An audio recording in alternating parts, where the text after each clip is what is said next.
Hello everyone. तो जैसे कि आप लोग जानते हैं कि एसएससी स्टेनो 2026 का नोटिफिकेशन आ चुका है। हम अभी से देखें तो लगभग हमारे पास 50 से 60 दिन के आसपास है। क्योंकि जो नोटिफिकेशन आया है उसके अकॉर्डिंग हमारा एग्ज़ाम जो है वो जुलाई अगस्त तक हो जाना है। अगस्त भी रेयरली जाए शायद, क्योंकि जैसे कि आप जानते हैं हर साल के अकॉर्डिंग हमारा एग्ज़ाम जाता था सितंबर तक, अगस्त सितंबर तक। बट इस बार सबसे पहले एसएससी स्टेनो को होना है, तो उस हिसाब से जुलाई तक एग्ज़ाम हो जाएंगे। तो अब हमें करना कैसे है, मतलब एक माइंडसेट होता है कि हमारे पास अभी टाइम है, बट 50 डेज़ इनफ भी हैं। ऐसी बात नहीं है, इसमें किया नहीं जा सकता है। डिपेंड करता है आप पे ये कि आप कितना टाइम दे पा रहे हैं। तो चलिए शुरू करते हैं हम लोग। अब सबसे पहली बात है, हमें करना क्या है, कैसे करना है। सबसे पहली चीज़ कि मल्टीपल रिवीजन करना बहुत ज़्यादा ज़रूरी है, क्योंकि हम पढ़ तो लेते हैं सारी चीज़ें बट हमें याद नहीं रहती हैं, और जब चीज़ें याद नहीं रहेंगी तो एग्ज़ाम में तो वो होनी नहीं है। ठीक। अब पहले सबसे आपने टॉपिक वाइज रिवीजन करना है। टॉपिक वाइज रिवीजन करके आपको पीवाईक्यूज़ देने हैं। पीवाईक्यूज़ मस्ट इम्पॉर्टेंट है, मोस्ट इम्पॉर्टेंट है, क्योंकि पीवाईक्यूज़ के थ्रू हमारा रिवीजन तो होता ही है, साथ में हमें ये भी समझ में आता है कि एग्ज़ाम में एक्चुअली क्वेश्चंस कैसे पूछे जा रहे हैं। ठीक। इसके बाद सेक्शनल। सेक्शनल आप लोग को डेली बेसिस पे देना है। आपका भी सिलेबस कंप्लीट है नहीं कंप्लीट है ये मैटर नहीं करता है। जब अब हमारे पास सिर्फ 50 डेज़ बचे हैं एग्ज़ाम को, तो हमें सेक्शनल देना है, डेली देना है सेक्शनल। ईच सब्जेक्ट का, हर एक सब्जेक्ट का आपको सेक्शनल देना है। इसके बाद सेक्शनल देने के बाद आपके जो भी मार्क्स आते हैं उसका आप लोग प्रॉपर एनालिसिस करेंगे। ठीक है। उसके बाद full length mock. Full length mock आपको सिर्फ वीकली देना है और उसका एनालिसिस करना है। एनालिसिस कैसे करना है, अगर वो आप चाहें तो मैं उसकी भी एक सेपरेट वीडियो बना दूँगी। तो चलिए अब हम लोग देखते हैं कि हमें करना कैसे है।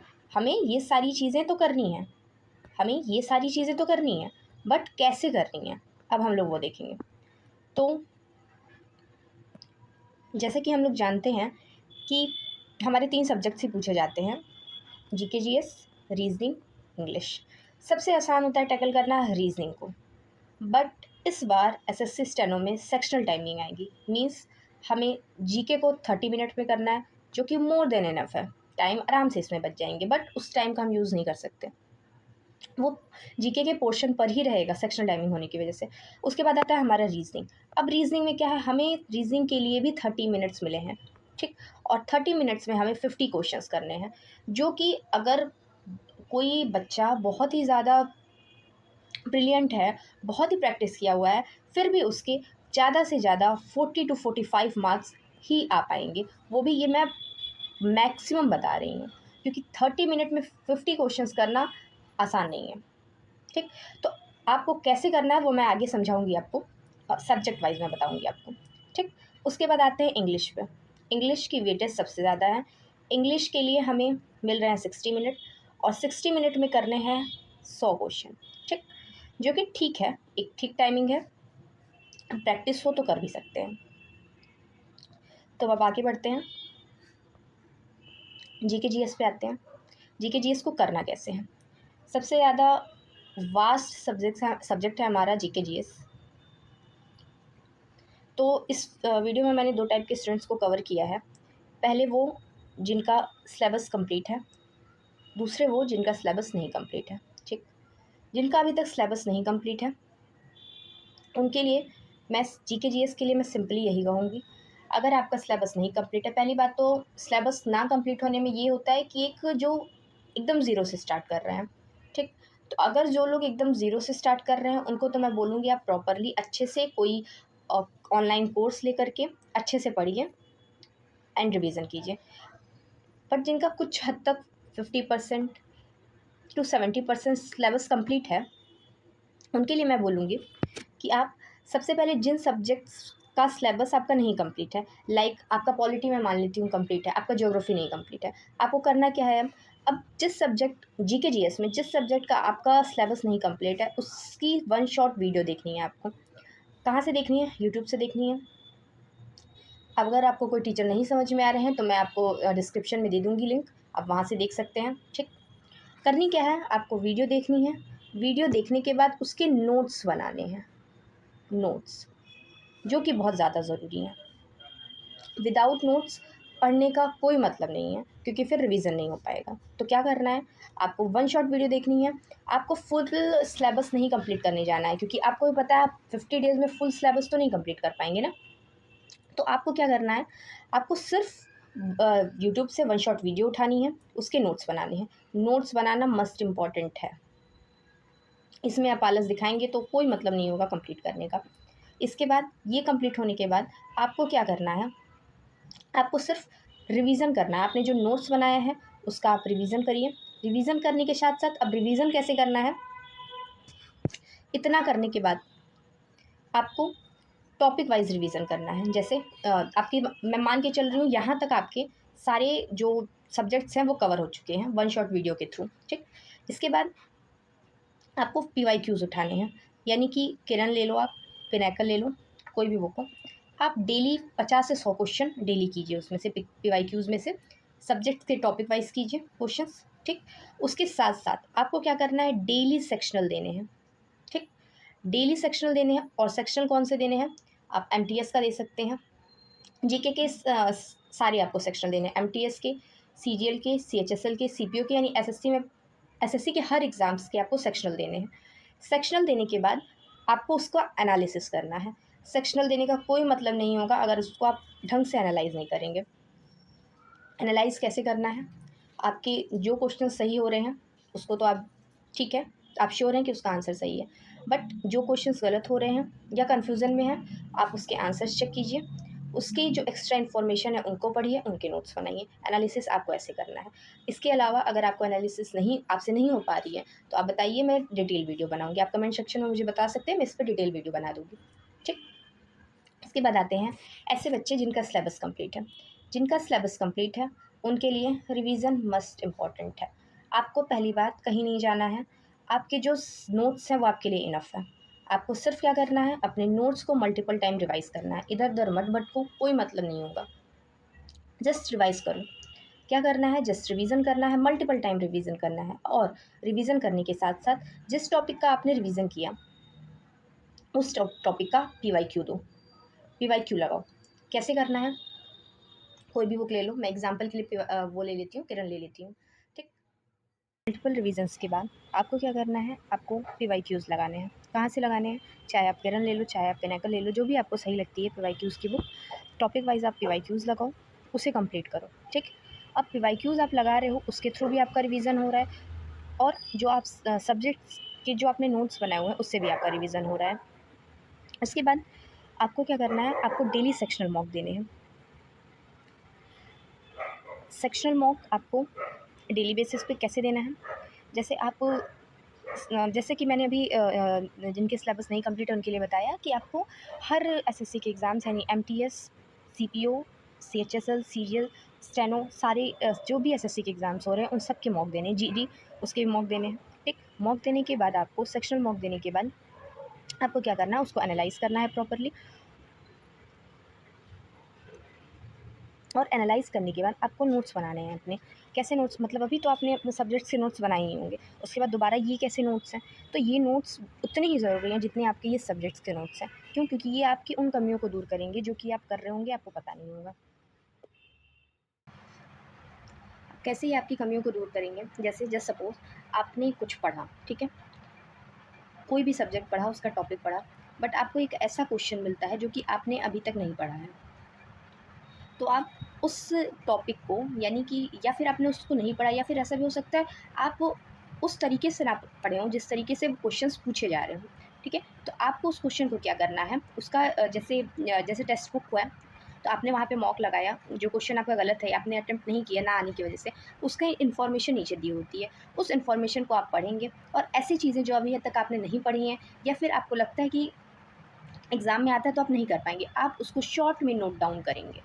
क्या करना है, सिर्फ शॉर्ट में नोट डाउन करना है। ठीक, तो इस तरीके से आपके एक शॉर्ट नोट्स बनेंगे जिसको आप अलग रखेंगे, और जिसका रिवीजन आप एग्ज़ाम से पहले करके जाएंगे। ठीक, अब इसके बाद आता है GK GS में स्टैटिक GK, और करंट अफेयर। तो करंट अफेयर आपको क्या करनी है, आप लास्ट के 6 मंथ के, किसके 6 मंथ के, यानी जनवरी से लेकर के आप जून तक के जो भी करंट अफेयर है उसको आप पढ़ के जाइए, ठीक है। अब इसके लिए आप वीडियो देखने मत बैठिएगा, बिल्कुल नहीं, आपके पास टाइम नहीं है। आपको क्या करना है, आप कोई भी यूट्यूब का चैनल खोलिए, वो आपको पीडीएफ प्रोवाइड करते हैं, या फिर आप मैगजीन को ले लीजिए, मंथली मैगजीन के थ्रू कर लीजिए या 6 मंथली मैगजीन के थ्रू। अभी 6 मंथली मैगजीन तो नहीं आई होगी, 3rd मंथली आई होगी, ठीक है, जनवरी फरवरी मार्च की, तो आप उसको लेकर के कर सकते हैं, उससे आप डायरेक्टली पढ़िए, ठीक। ये तो हो गया करंट अफेयर, ये जिनका सिलेबस कंप्लीट है, जिनका सिलेबस नहीं कंप्लीट है, ये दोनों के लिए है, ठीक। उसके बाद आता है हमारा स्टैटिक जीके। स्टैटिक जीके में आपको सिर्फ वो टॉपिक करने हैं जो कि इंपॉर्टेंट है, जो कि बहुत ज़्यादा फ्रिक्वेंटली पूछे जाते हैं, जैसे हमारा क्लासिकल डांस हुआ, ठीक है, और 5 ईयर प्लान्स हुए। इन सब के बारे में हमेशा क्वेश्चंस हर ईयर में होते ही होते हैं, तो आप इन सबको पढ़ के जाइए। इसके अलावा अगर आप चाहते हैं कि स्टैटिक जीके के इंपॉर्टेंट टॉपिक्स की मैं वीडियो बना दूँ, तो मैं वो भी बना दूँगी। जस्ट आपको करना क्या है, आप कमेंट सेक्शन में जो भी प्रॉब्लम है, जो भी इशू आ रही है प्रिपरेशन के टाइम, आप उसको लिख दीजिए, मैं उस पर एक डिटेल वीडियो बना दूँगी, ठीक। तो अब हम नेक्स्ट आगे बढ़ते हैं। जीके के यहाँ पे सारे डाउट्स क्लियर होते हैं, ठीक।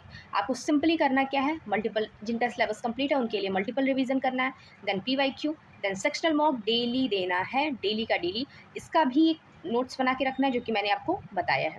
उसके बाद जिनका सिलेबस नहीं कंप्लीट है, सबसे पहले वो 1 शॉर्ट वीडियो के थ्रू अपने नोट्स बनाएं और उसको रिवीजन करें। इसके बाद आपको पीवाईक्यूज़ देने हैं, पीवाईक्यूज़ लगाने हैं, और फिर आपको सेक्शनल मॉक देना है। सेक्शनल मॉक का नोट्स आपको भी बनाना है। नोट्स सेक्शनल मॉक का, जैसे मैंने बताया, वो सारे बच्चे करेंगे, ठीक। तो हम यहाँ से आगे बढ़ते हैं रीजनिंग की तरफ। एक्चुअली रीजनिंग जो है वो इतना बर्डन नहीं देता है बच्चों पे, बट इस बार जो है वो सेक्शनल टाइमिंग है, यानी हमारे पास 30 मिनट्स में हमको 30 मिनट में करने हैं 50 क्वेश्चन, ठीक। तो ये बर्डन क्रिएट करता है, ये चीज़ बर्डन क्रिएट करेगी। तो इसके लिए मैं आपको सिर्फ ये बोलूँगी, अभी आपके मॉक में जितने भी मार्क्स आ रहे हों, आप सिर्फ टारगेट करिए 40 मार्क्स को। आपके 20 आ रहे होंगे, 26 आ रहे होंगे, कुछ के 32, 35, जितने भी आ रहे हैं, आपको करना क्या है, सबसे पहले तो सेक्शनल तीनों सब्जेक्ट, चाहे वो जीके जीएस हुआ, रीजनिंग हुआ या इंग्लिश हुआ, तीनों सब्जेक्ट में डेली सेक्शनल तो देने ही हैं। आराम से 10 से 15 मार्क्स आपके सिर्फ और सिर्फ सेक्शनल देने से ठीक हो जाएंगे। और टारगेट आपको इतने का बना के रखना है, ज़्यादा बर्डन लेकर के नहीं चलना है। अगर आप 30 मिनट में 40 क्वेश्चंस भी कर लेते हैं तो ये मोर देन इनफ होगा, ठीक। अब जिन बच्चों के सिलेबस कंप्लीट है, उनके लिए क्या करना है, उनको क्या करना है, आपको एक वीडियो प्लेलिस्ट खोलनी है यूट्यूब से, जो भी आपको बेस्ट लगती हो, ठीक है। और अगर आपको नहीं समझ में आ रहा है कि मैम किस वीडियो से क्या पढ़ें, क्योंकि इस टाइम इतना वास्ट हो चुका है यूट्यूब पे कंटेंट कि खुद नहीं समझ में आता है कि कहाँ से क्या चीज़ें पढ़ें, तो आप मुझे बताइएगा कमेंट में, मैं आपको बताऊंगी कि किस वीडियो सोर्स के ज़रिए आपको क्या करना है और कैसे करना है। फिलहाल अभी आते हैं हम अपने टॉपिक पे कि कैसे करना है हमें। तो आपको वीडियो प्लेलिस्ट देखनी है यूट्यूब पे, उससे आपको प्रैक्टिस करना है। मैं जनरली ये बोलती हूँ कि अवॉइड करो बुक्स के थ्रू क्वेश्चंस लगाना, क्योंकि आप बुक्स के थ्रू क्वेश्चंस लगा लोगे पर आपको बेस्ट वे नहीं पता चलेगा क्वेश्चन लगाने का, कि आपको कैसे कम से कम टाइम में करना है। अगर आप किसी बेस्ट टीचर के वीडियो को देख के करेंगे तो आपके क्वेश्चंस जो भी गलत हो रहे होंगे, आपको समझ में आएगा, अच्छा मैं इसको ऐसे कर सकती थी। कुछ क्वेश्चंस ऐसे भी होंगे जिस पे आप ज़्यादा टाइम दे रहे होंगे, लाइक आपके 1 से 1.5 मिनट लग जाते होंगे, बट वही टीचर उस चीज़ को 30 सेकंड में करके कंप्लीट कर देता है, तो आपको बेस्ट ट्रिक पता चलेगी कि आपको करना कैसे है। रीजनिंग में क्वेश्चंस का आना ज़रूरी नहीं है, हमें जल्दी से जल्दी फास्ट क्वेश्चन करने होते हैं, इस चीज़ पर ध्यान देना है, ठीक। तो आपको कोई प्लेलिस्ट उठानी है, ठीक, उससे क्या करना है, वीडियोस के थ्रू क्वेश्चंस लगाने हैं टॉपिक वाइज। उसके बाद क्या करना है, सेक्शनल मैंने बताया ही, डेली देना है सेक्शनल। और सेक्शनल, अब आपको वो सेक्शनल नहीं देने हैं जो कि आपको 25 क्वेश्चंस करवा रहे हैं 20 मिनट्स में, ऐसे नहीं। सेक्शनल टाइमिंग के साथ आ चुके हैं, एसएससी सीपीओ का मैंने देखा न्यू पैटर्न पे, टेक्स्ट बुक पे मैंने देखा है, टेक्स्ट बुक पे भी न्यू पैटर्न्स पे आ चुके हैं सेक्शनल टाइमिंग के साथ, तो आप उन सेक्शनल टेस्ट को लगाइएगा, ठीक है। रीजनिंग में आपको वो नहीं करना है कि आपको टाइम, क्योंकि आपके पास अब टाइम नहीं ज़्यादा है, ठीक है। 50 डेज़ में आपको अपनी एक्यूरेसी के साथ आपकी स्पीड को मेंटेन करना है। और पहले जब सेक्शनल टाइमिंग नहीं थी, तो आराम से बच्चे स्कोर करते थे 45, 46, 47, बहुत ही नॉर्मल मार्क्स था ये। बट अब मुश्किल होगा। क्यों? क्योंकि आपको इतने ही टाइम में करना है। तो आप सिंपली ये कीजिए, सेक्शनल टाइमिंग लगा करके डेली मॉक दीजिए, उससे आपको पता चलेगा क्वेश्चंस को टैकल करने कैसे करना है। और रीजनिंग के लिए सेक्शनल टाइमिंग के साथ मॉक देने की भी एक ट्रिक है, मतलब ट्रिक क्या कहूँ मैं उसको, कि एक स्ट्रेटजी है कि जिससे आप ज़्यादा नंबर ऑफ क्वेश्चंस अटेम्प्ट कर सकें। तो जैसा आपको सही लगे, आप अगर आपको नहीं समझ में आ रहा है कैसे आपको सेक्शनल देना है तो आप कमेंट कर सकते हैं। आगे बढ़ते हैं। अब क्या करना है, आपको सेक्शनल देते टाइम ट्राई करना है कि स्कोर मोर, मतलब ज़्यादा आप स्कोर करें। कैसे ज़्यादा? कहने का मतलब हर बच्चा ही चाहता है ज़्यादा स्कोर करना, बट आप कहने का मतलब है आप, मैं मान के चलो, आप मान लीजिए आप अभी 26 स्कोर कर रही हैं या कर रहे हैं, तो आपका नेक्स्ट टाइम मॉक देते टाइम आप कोशिश करें आपके 27 मार्क्स आएँ। मैं मान लेती हूँ कि आपके इस टाइम आ रहे हैं, मैं मान लेती हूँ आपके इस टाइम आ रहे हैं मॉक में 26 टू 27 मार्क्स, ठीक है।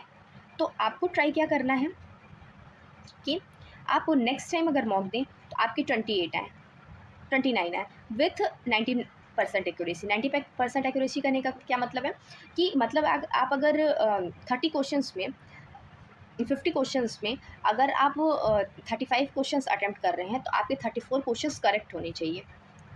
तो 34 क्वेश्चंस करेक्ट होने ही चाहिए। एक्यूरेसी के साथ आपको स्पीड मेंटेन करके चलनी है। तो कैसे करना है, एकदम से नहीं करना है कि मेरी स्पीड बढ़ी जाए, नहीं, एकदम से नहीं होगा। इसीलिए मैं कह रही हूँ डेली सेक्शनल दीजिए। डेली सेक्शनल देंगे तो आप अगर आज आप 27 क्वेश्चन, आपके 27 मार्क्स आए हैं तो नेक्स्ट टाइम कोशिश कीजिए 28 है। अगर आज आपने 30 क्वेश्चन अटैम्प्ट किए हैं तो नेक्स्ट टाइम 31 क्वेश्चन अटैम्प्ट करने की ट्राई कीजिए। एक एक दो क्वेश्चन करके ज़्यादा क्वेश्चन करने की ट्राई कीजिए। चलिए अब हम आगे आते हैं। नेक्स्ट आते हैं ऐसे बच्चे जिनका सिलेबस नहीं कंप्लीट है अभी तक। पैनिक होने की कोई ज़रूरत नहीं है, ठीक है। सबसे पहले क्या करना है आपको, अगर आप एकदम ही बिगिनर हैं, ज़ीरो से शुरू कर रहे हैं, तो आप सबसे पहले अपना सिलेबस कंप्लीट कीजिए। रीजनिंग का सिलेबस करना बहुत कोई वास्ट काम नहीं है, बहुत ही बड़ा कोई काम नहीं है। आपको सिंपली क्या करना है, एक वीडियो उठाइए मैराथन, ठीक, मैराथन वीडियो उठाइए, उससे आप सिर्फ पढ़ लो और नोट्स बना लो, ठीक। एक तो आप ये काम कर सकते हैं। और अगर आपने रीजनिंग पढ़ रखी है, रीजनिंग पढ़ने का क्या मतलब है, आपने 50 टू 60% पढ़ा है, ठीक है, किसी भी सोर्स से, नोट्स आपके नहीं बने हैं, तो आपको क्या करना है कि आपको सिर्फ सबसे पहले आप क्या करेंगे, आप एक प्लेलिस्ट लीजिए किसी भी टीचर की यूट्यूब पर, और वहाँ से आपको क्या करने हैं, सारे टॉपिक के क्वेश्चंस लगाने हैं। सारे टॉपिक के जब आप क्वेश्चंस लगाएंगे तो आपको समझ में आएगा। और हाँ, जब टीचर्स पढ़ा क्वेश्चंस देते हैं स्क्रीन पे, तो आपको पहले उसे खुद सॉल्व करना है। अगर वो क्वेश्चन सॉल्व नहीं हो रहा है, सॉल्व अपने तरफ से 100% कीजिए, उसके बाद आप टीचर का सॉल्यूशन देखेंगे। अगर सॉल्यूशन टीचर आपको कम टाइम में बता रहे हैं तो आप उनको फॉलो करेंगे। आपकी अप्रोच अगर बेस्ट है, मतलब कम टाइमिंग में हो जा रही है, तो आप अपना ही फॉलो करें, ठीक। और नहीं आ रहा है तो टीचर से समझे कि वो कैसे कर रहे हैं। तो इसके थ्रू आपको पता क्या चलेगा कि आपके कौन से टॉपिक स्ट्रॉन्ग है। रीजनिंग में सारे टॉपिक पढ़ने की ज़रूरत नहीं पड़ती है, केवल कुछ टॉपिक होते हैं जो फंसते हैं, जैसे कैलेंडर हुआ, क्लॉक हुआ, क्यूब क्यूबॉइड हुआ। तो ये सब क्वेश्चन ऐसे हैं जो बहुत फंसते हैं। तो आप अपने हिसाब से देखिए कि कौन से टॉपिक के क्वेश्चंस आपके फंस रहे हैं। तो आप उन टॉपिक की वीडियो बनाइए, वीडियो उठाइए, और वीडियो उठाने के बाद उसके नोट्स बनाइए, और नोट्स बनाकर उस टॉपिक की प्रैक्टिस कीजिए, ठीक। ये करना है। उसके बाद डेली आपको भी सेक्शनल देने हैं। सेक्शनल सभी को देने हैं डेली, क्योंकि इससे हमारी स्पीड मेंटेन होती है। अंडर प्रेशर हमें कैसे परफॉर्म करना है, हमें ये समझ में आता है। अगर आपको 30 मिनट में 50 क्वेश्चन करने हैं तो किस स्ट्रेटजी के साथ आपको करना है, ये चीज़ भी समझ आती है, ठीक है। तो आपको ये करना है। रीजनिंग में सिर्फ ये सिंपल ट्रिक होगी, ठीक। रीजनिंग में सिर्फ आपकी ये सिंपल स्ट्रेटजी होगी कि आपको कैसे करना है। चलिए तब हम आगे बढ़ते हैं।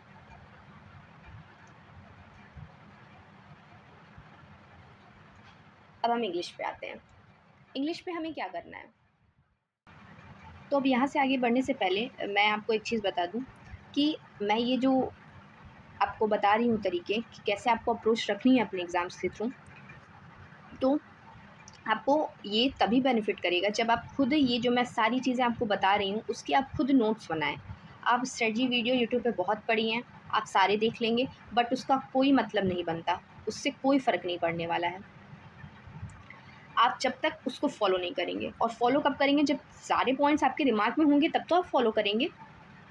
तो आपको करना क्या है, ये जो स्ट्रेटजी वीडियो है आप उसकी भी नोट्स बनाइए कि आपको करना क्या है, हर एक चीज़ को कैसे, मुझे हर एक सब्जेक्ट के साथ मुझे कैसे फ़ाइट करना है। आपको इस चीज़ के लिए भी आपको अवेयर रहना होगा, ठीक है।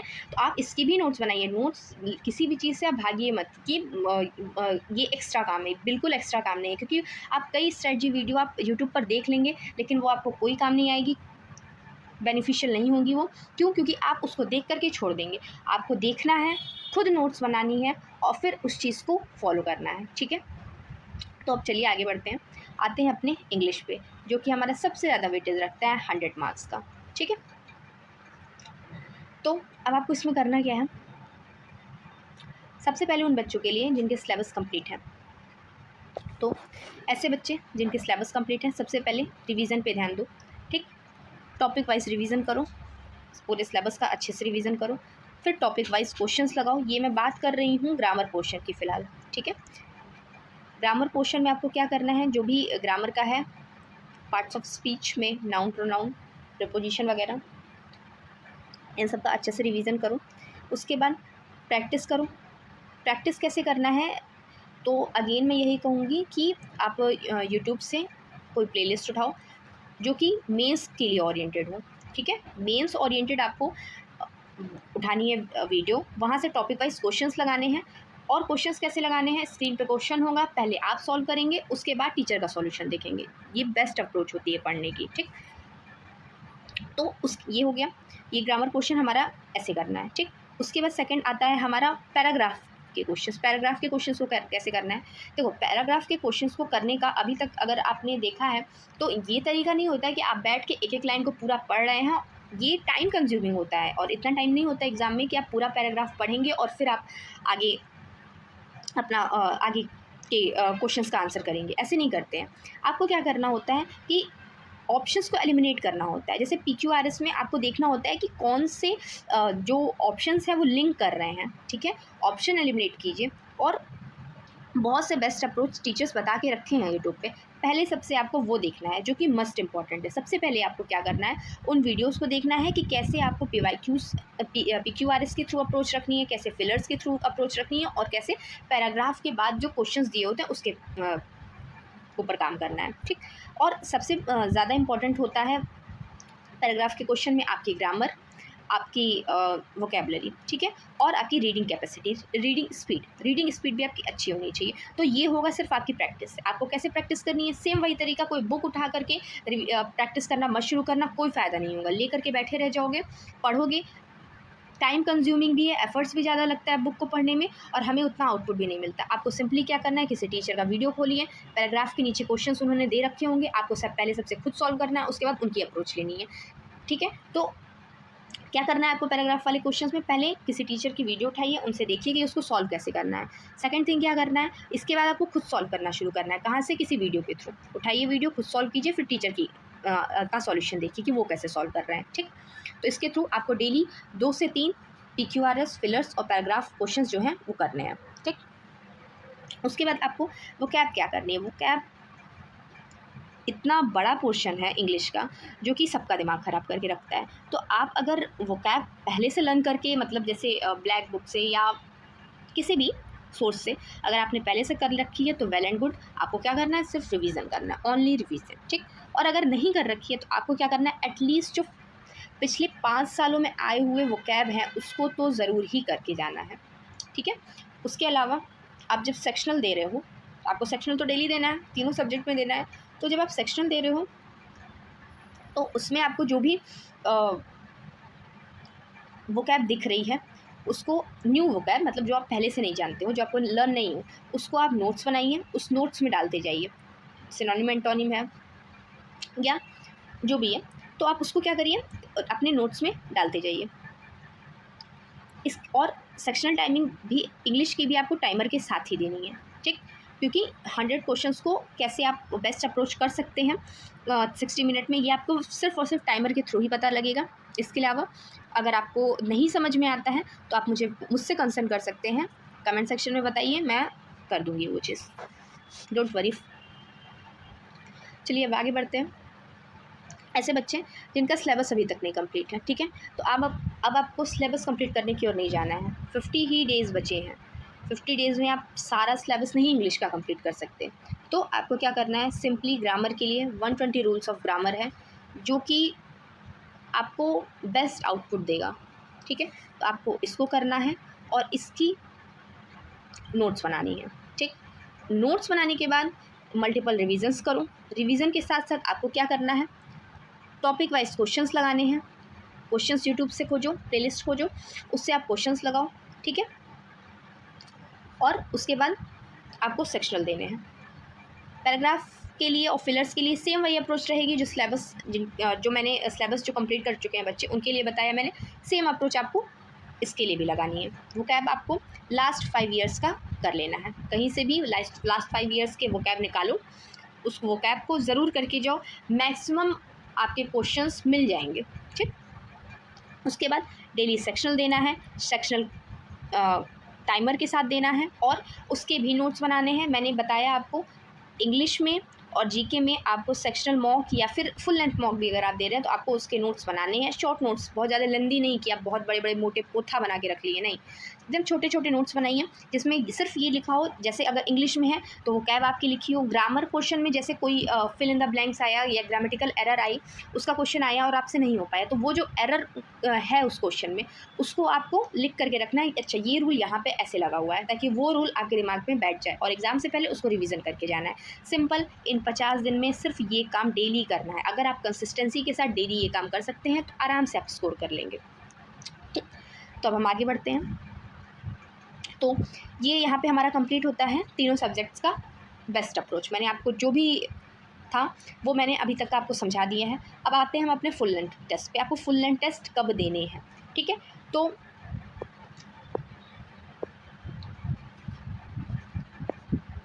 फुल लेंथ टेस्ट आपको वीकली देने हैं, अभी आपको डेली फुल लेंथ नहीं देने हैं, ठीक। अभी का मतलब स्टार्टिंग के जब एग्ज़ाम से 30 डेज़ पहले आपको फुल लेंथ टेस्ट लगभग वीकली 3 टेस्ट देने हैं, लेकिन अभी फ़िलहाल के लिए इधर 10-20 दिन आप सिर्फ क्या कीजिए, डेली सेक्शनल दीजिए और वीकली मॉक दीजिए, चाहे आप संडे टू संडे दे लीजिए या फिर आप वो आप पे डिपेंड करता है आप किस दिन देते हैं, ठीक। लेकिन आप डेली वीकली जो है वो फुल लेंथ टेस्ट दीजिए। टेस्ट कैसे देना है, टेस्ट दो, उसका एनालिसिस करो, उसके लिए नोट्स बनाओ, ठीक है। अगर आपको नहीं समझ में आ रहा है तो मैं इस पे डिटेल वीडियो बना दूंगी, बट उसके लिए आपको मुझे बताना पड़ेगा कि आपको इस चीज़ में ये दिक्कत आ रही है, ठीक। उसके लिए कमेंट सेक्शन है, कमेंट में आप बता सकते हैं, ठीक। एनालाइज करो प्रॉपरली, मैंने भी बताया, और नोट्स बनाओ, ठीक। तो ये यहाँ पे ख़त्म होता है फुल लेंथ टेस्ट का। अब मैंने आपको बताया था सबसे पहले कि आपको करना क्या है, अब आपको जानना ये है कि आपको करना क्या नहीं है, ठीक है। क्योंकि लास्ट के 50 डेज़ चल रहे हैं, 2 महीने भी नहीं बचे हैं, तो बहुत बच्चे पैनिक होंगे। तो आपको सबसे पहले करना क्या नहीं है, वो आपको न्यू सोर्सेस पे नहीं जाना है, जैसे सिलेबस कंप्लीट है या नहीं कंप्लीट है, आपने एक सोर्स पकड़ा, आपको उसी पे स्टिक रहना है, उसी को मल्टीपल बार रिवाइज़ करो। रिवाइज़ करने के बाद उसी पे PYQ, उसी का मतलब टॉपिक वाइज PYQs लगाओ, सेक्शनल दो, मॉक दो, सिर्फ इतना काम। Revision, sectional, full length mock और एनालाइज़ करना बहुत ज़्यादा ज़रूरी है, तो ये करो। और साथ में आप SSC स्टेनो की तैयारी कर रहे हो, आपको जैसा कि आप देख सकते हो कि जो नोटिफिकेशन आना था मई में, वो हमारा अप्रैल में ही आ गया। ऑलरेडी हमारा स्टेनो का एग्ज़ाम बहुत ही पहले हो रहा है, तो हमारा एक्सपेक्टेड है कि शॉर्ट हैंड का टेस्ट भी जो है वो बहुत ही जल्दी होगा, हमें ज़्यादा टाइम नहीं मिलेगा। तो आपको इधर भी मतलब CBT के एग्ज़ाम की प्रिपरेशन करते हुए भी लगभग 1 से 1.5 आवर तो आपको देना ही देना है स्टेनो प्रैक्टिस को, क्योंकि उधर फिर आपको टाइम नहीं मिल पाएगा।